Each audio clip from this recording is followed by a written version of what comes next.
phone screen with audio. That is, whatever will be playing out of your phone and what will be able to coming into your phone or around the surrounding where the phone is. So basically what you need to do is flap to the top. Then you see where we have the red blinking alarm. You just click and long press on that, okay, so that you get another window whereby you do settings.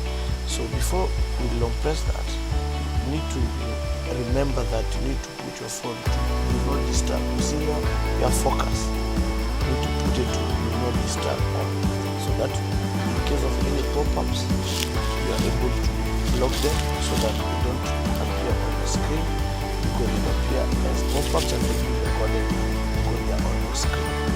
So after all that is done, just long press this blinking icon. After long pressing the red button, it brings you to this page.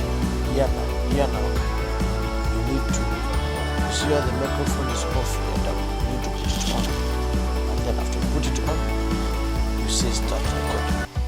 Here you need to understand that everything on your screen, including notification, will be recorded, enabled do not disturb. So as I've already shown you, you need to put do not disturb if you don't want to have notification coming popping up on your phone as you record, because this will be recorded. So basically here down where you have the red is whereby now you just put it on, and then here you say start recording where you have stopped recording. That's why you say start recording. Okay, so thank you guys for watching. Be blessed.